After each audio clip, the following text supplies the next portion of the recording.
In the current meta, tempoing around Challenger Misfortune is quite a prominent strategy for securing top 4s. However, whenever you do so, sometimes you might get dropped a lot of AP items, and since Diana does not exactly fit your board on level 7 because of Belvet, tying that Marauder to your secondary carry of Urgot is going to be stronger, you are left without ideas. As such, already quite early around top tier players, the Replicator Misfortune emerged as also a prominent strategy to be playing around, particularly playing around for Replicator and utilizing Lulu as your duo carry, which, if we take a look here, does not even utilize Stargazer. So whenever you see that there is some Stargazer that might not be too appealing to Lulu players, this is definitely an option you can aim for, as well as this variant offers a potential higher cap with the Blitzcrank right here, and a Nami even as a third potential carry later in the game.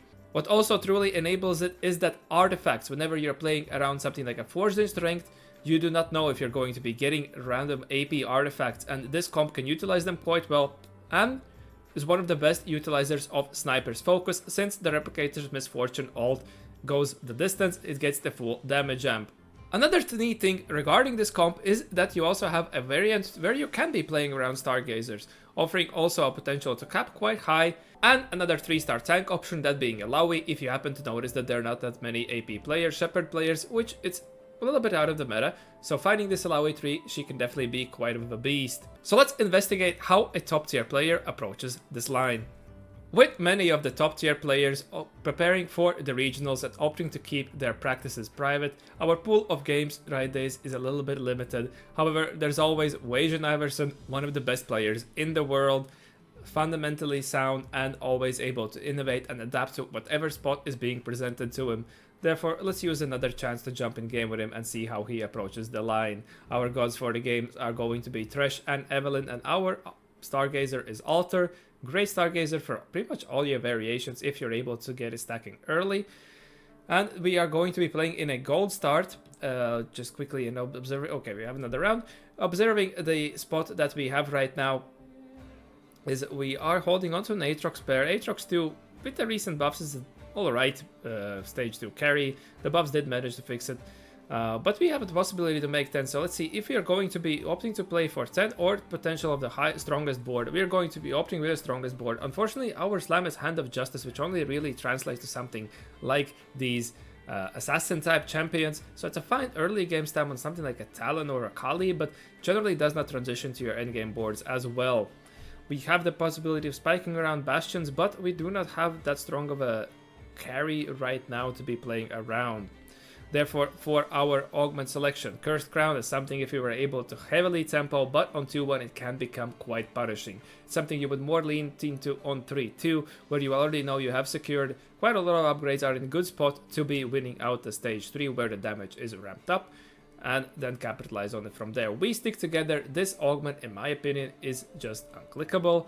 Random Emblem is evaluated at a silver tier augment, and 30% attack speed is not a lot either. Therefore, it does not really, in my opinion, fulfill the condition of a full prismatic augment. However, it can be decent at providing you direction. But Forged in Strength, top tier artifacts, there are many great users, many great lines where you can use it, and we can utilize this first artifact already to establish our direction, and since we do not have a strong board, it is quite appealing for ourselves.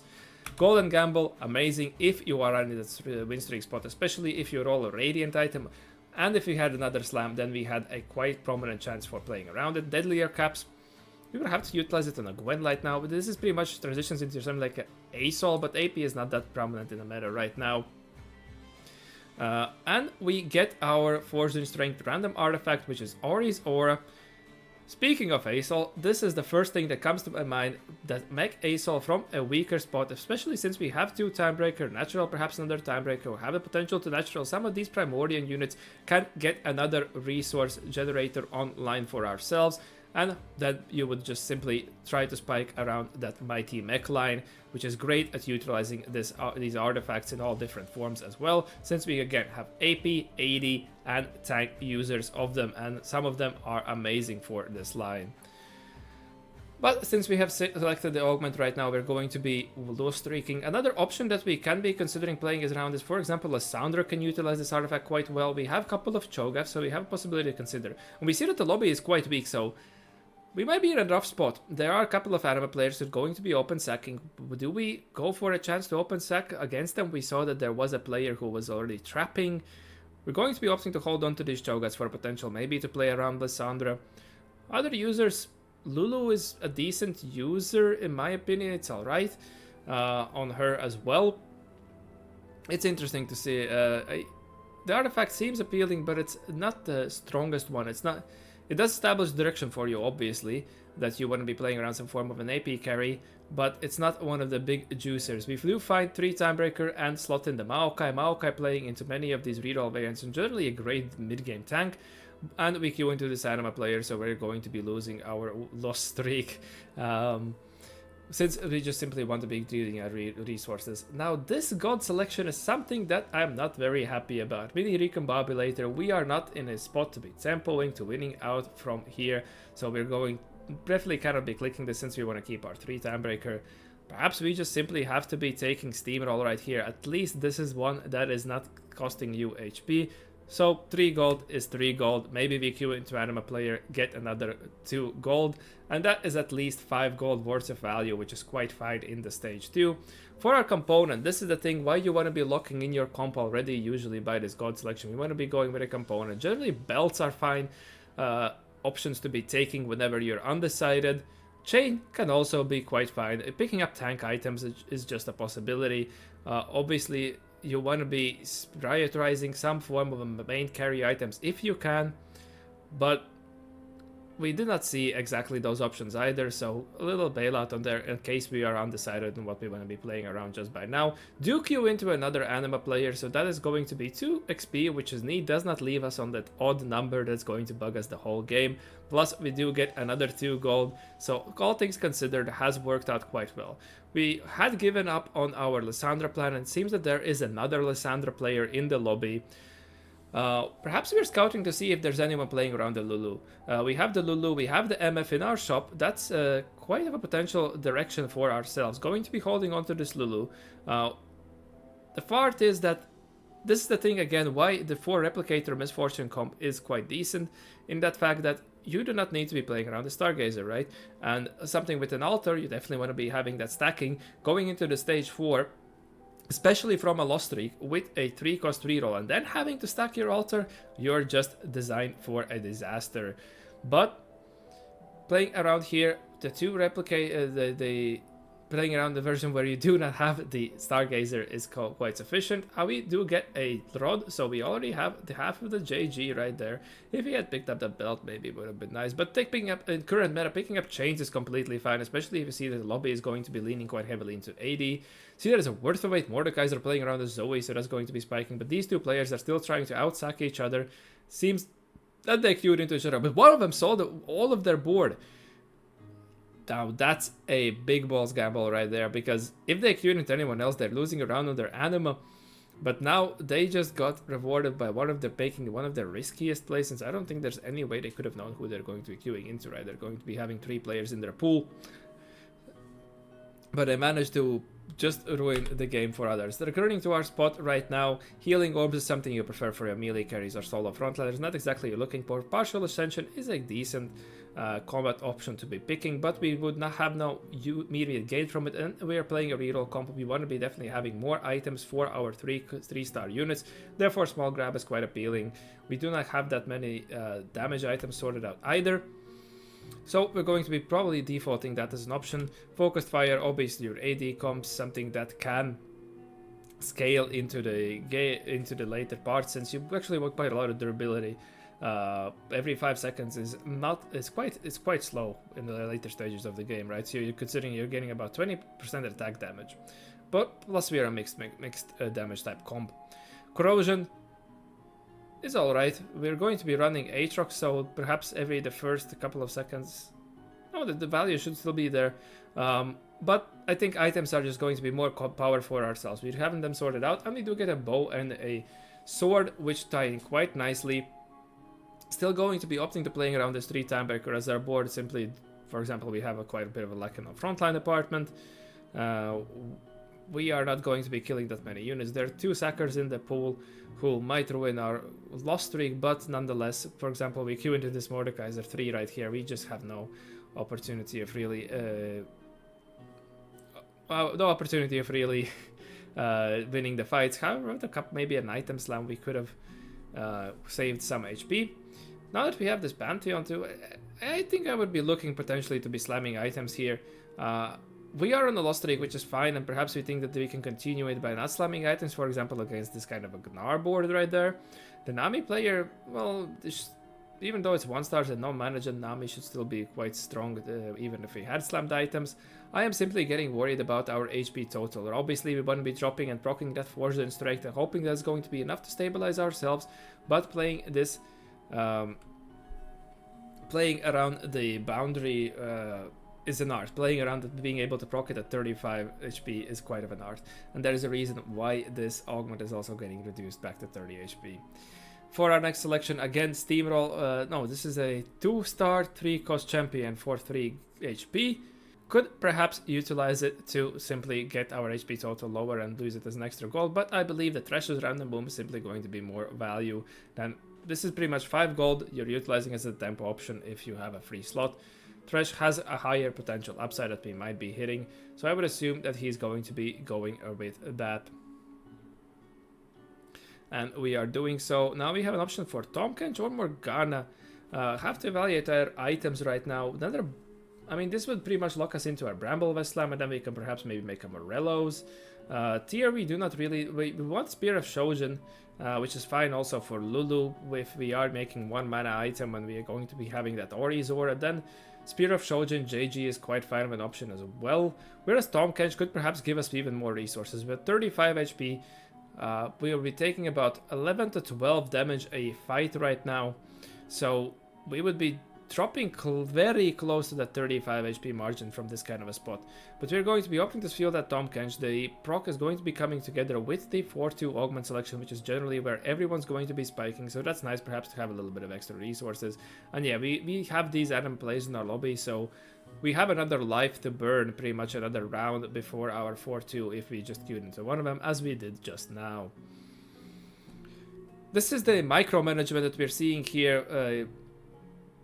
That is actually enabling the top tier players to receive these edges right now, right? Sometimes you might think, well, I played a similar game, but the result is different.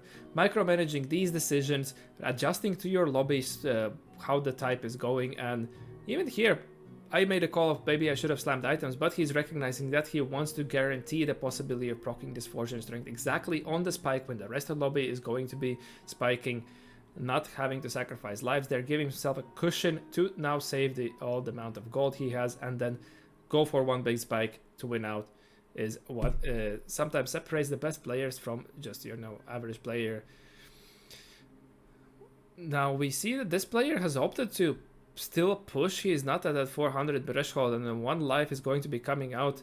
If he takes a, base stage which is 8, so if he takes a fully terrible loss, it is going to be tough. But you can see they are rolling, they are picking up the the Tahm Kench right there.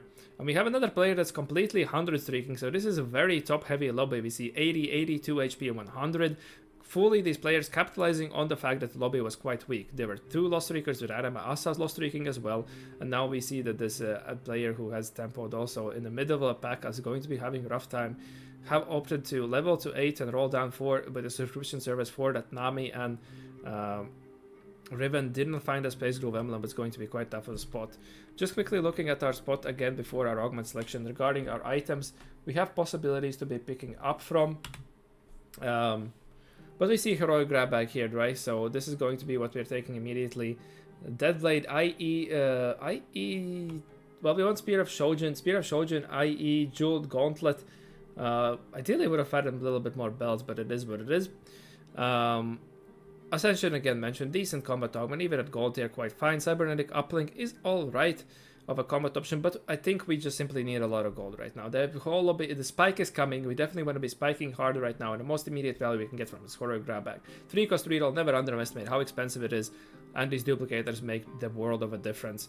Side effects, decent for your healing tanks and I think it was healing orbs. But the last one does not really matter. We cash out in 3 tank artifacts pretty much. We're going to be going for deep for our roll down. Close to hitting at MF3. This is quite tough since we still haven't popped our anvils. We waited for quite loyal. We could get potentially bench locked. Managed to 2-star our board. Now we have to be looking at popping our anvils. Find one of that belt for our Lulu. Picking up just another glove, decent if you already have some kind of IE, can just figure it out. Did not manage to really complete our roll down, and we're queuing into this Jinx player, so it's looking like a potential that we're most likely going to be losing another life. This is why these turns are so hard. This is why I prefer to have my items sorted out in some form of a fashion already, but we had so many anvils to pop. We did not know exactly what our augment's going to be offering, so it's going to be tough. We're 1 life now, so we have to be fully sending it, hoping that we're going to be able to hit everything. This is not string together unless we find a tank. We do find that Maokai 3. This is going to suffice. Not the most ideal items for Maokai, but should be quite sufficient. Maokai loves those full raw HP items. Indomitable has some HP. Bramble has some HP. This is going to be alright. Queuing into this, also, you can see, another is Forged in Strength player. This is why whenever you're picking these kind of augments, you have to be wary. Entering into the stage 4 without your Forged in Strength procced, you sometimes, obviously you should have direction clicked in already where you're going from the first artifact, and pick a line accordingly that you can utilize multiple artifacts, but if you do not proc it by now, sometimes you don't have an idea what you're going to be playing around your flex slots. You are sacrificing lives, and P's at least doing it greatly there to make to level 9 and have that flex slot potentially. Since we are on pretty much 1 life, well, right now we are on 2 lives. Be able to have base damage of 8. We could take a unit 2 unit loss, but going into stage 5, this would be, their base damage is 10, and we could just taking by 1 unit. So Blood Pact is actually the worst option. However, we do not have that much to make this use of this gold, so perhaps just simply taking Mystery Loot has a higher potential upside. Also aligning ourselves with Evelyn on 1 life is completely fine, but a lot of players are evaluating this Thresh to be quite strong of an option. Do get offered a sword that we can pick up, so probably going to be going with that double Death Blade slam on our Misfortune, and we're talking. We pick it also for Fiora. So we're scouting our matchup, seeing we have that Uwu Blasters. That's why we want to be having the strongest board right there. The Zaya is quite scary, definitely. However, we are going to probably holding on to this Fiora, maybe heal ourselves up to 2 lives if we can. And we queue into this player right away. The MF does have a nice angle, so perhaps she can ship him down. This Maokai with the Bramble Vest should definitely be super durable, and MF does it. This is what enables this comp so well, right? Having that Lulu and MF being able to chip at the backlines and pick up when you're opposite side, pick off the enemy carries. And especially with Sniper's Focus, and for example, Dawn Core is absolutely insane. Also on Challenger Misfortune, but on Lulu, this is when you start spamming, and you are going to annoy your opponents by doing so. But now we see that the player pool is a little bit weaker. We are fine to be talking in that Fiora. We're quite confident that the 3-star 3 cost should be quite fine on stage 4 to be winning rounds, and hopefully heal ourselves up. We have saved that bow that we can perhaps transition into anti-heal, as that's the part that we're missing. Do have possibility for double Nashers here. DB, I mean, you can just use it as a tank slam. Is he going to think that's sufficient? Or do you find instead, yeah, red buff and Spirit Visage, find that anti-heal for ourselves. Quite alright, and now it's going to figuring out what potential how potentially we could be slotting out the items the better. Perhaps transitioning, yeah, we're 400 HP there. Spirit Visage, I believe, is a little lower on the HP department, so perhaps simply just having the max amount of these HP items is completely fine on the Maokai. This is another thing you sometimes should be aware of, but I forget a lot about myself, is simply to wait whenever you're taking Thresh for the first thing to roll. Maybe you get a better component that you get offered, but we found that anti-heal that was going to be slammed anyway. Maybe had an option to be a little finesse with the items, but it's completely fine. We transition our items so that we can force that Radiant Bramble Vest onto the Ornn as well. This Ornn is definitely going to be quite strong, and now Maokai just fully juiced up right there. Do get another component, so we're just simply making a Hodge. Are we considering to... You could consider to make an argument here that maybe transitioning the Hand of Justice onto Lulu is a little better. Like, that's as well. Just looking at Ori's aura right now. 20 AP for mana gen. I mean, if we get Guardian crit from the Spear of Nashers, it's completely fine. And 50 magic damage is great in the earlier game, and right now is just getting the 100% crit on the Lulu could be quite useful, in my opinion at least. Now we go into Xayah player, but these players are not very that we are in this spot for this MF to just be chipping them down constantly onto this Elder Stargazer. You're making best use of it. Another thing to note is that whenever you're swapping sides, this MF will actually want to be, I believe it's here in the D3 hex, as that's going to offer the more straight of a line. Is here it's going to be too far and you do not get this nice diagonal, whereas on this side you do. Going in against this Velvet player who's still 100 streaking. Now, they also nice having this Maokai in this form of position allows the units to wrap up around him and for this MF to have a clear line to just chip around at their whole melee carry stack, and we're able to finish off that Jinx and finally break their 100 streak. Do get offered the double Nashers right here, so perhaps we're going to be evaluating that more, but we did make the swap here that I was alluding to of Ori's Aura going onto the simply onto the Nami instead. And now we have a decent way. This Nami just holding whatever AP items we have is going to be sufficient. Something that can be transitioned onto Blitzcrank later on as well. Against a Sona 2 fast 9 of a board around this Mordekaiser 3. Mordekaiser another one is going to be receiving a little buff going into the next patch due to him simply lacking in a tanky in his department. But the player has managed to secure, I believe, a top 4 nonetheless. So they managed to greatly tempo around it. Now this is probably going to be our final boss here. This Jinx player here who has capitalized on the early game tempo and then also seemed to have hit quite early on. Trying to go for a potential swap here or perhaps to make even more of alignment for our Misfortune. We are on the opposite side against this Xayah and our main tank got hit quite late. So yeah, they're going to be eliminating our team because we did not have that early game aggro and then they're able to just simply... We take too long to get through the units opposed to them and they are able to secure a win against ourselves. But we do have that stretch scaling. Any form of HP rolls that we get are amazing. Attack speed rolls also are completely fine. These combat rolls are what can make a world of a difference. Do get offered a Blitzcrank hit shop that we did not opt to hold on. Instead evaluating having this Rost on our board. Did not have really many magic resist items. Therefore having a little bit of that is quite nice. And Rust here, the attack speed from Rust, we were getting 5 traits, it's not that much, but it's still completely fine to be rolling against. And again, this Jinx player right here, getting quite close. Able to again completely fully wrap them. Having that double Bramble Vest is a bane to their existence from ourselves, since we just are able to stall so long and for the MF to do a job together with the Lulu, and even more little extra splash damage from the Ori's Aura that is kicking in right here. Now we can see he's trying to hover the potential swap for that Misfortune. Still even from here, but she's more chipping now at the Jhin than the Xayah. Should be able to be fine that we have the Rost in our face. Again, our Maokai is not exactly in the prime position, but nonetheless, since it was a ghost fight, we were able to secure a win, and now we're in a 2v2 against the Jinx player. Do get offered a little less gold, do get offered a Sona, checking the damage mod. We do have this flex slot right here. Holding on to Teemo for a potential 3 space groove. This is also another potential how this comp just becomes a little stronger, especially if you are playing around the Ornn 3 as your main tank. Getting the 3 space groove online for him is quite nice. Now we do get the opposite side swap against the Jinx player. You can see he moved. Okay, it's in D2 hex that it seems to be the most safe option to get the clear path. Yeah, that makes sense in my opinion. Having the clear path right there, having the line and still being safe.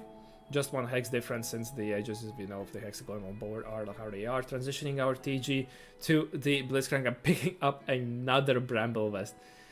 We're just hoping that we're going to be having the stall for long enough for ourselves. Again, get the right angle for our Misfortune and are able to fully just chip away at their melee carries. That is our goal. But they still have at least 1 and maybe even 2 shots to fully make the difference, to figure out to outposition us. So we have to be playing some of these mind games, trying to cover Scott, but at the same time we need this Maokai, since it's our only 3-star tank, to be exactly on the same side as they are. We are on the opposite side right now. The Velvet does get still a bit even, despite that her blinks does get chipped up, but our Misfortune goes down. That ruins our damage. And another thing to know, they were streaking around the Deadlier Blades Jinx, so this Jinx should be having insane amounts of AD, and we can just see here her ult goes out from the same side and just chips away our backline. She just has stacked so much AD as they were 100 streaking all the way to like 5-3. Yeah, this was quite scary. Another reason why we wanted to be on the opposite side. Unfortunately, it did not work out. They had many chances to bot position us, and we're going to be losing. But otherwise, nicely played game by Mr. Wasian Iverson.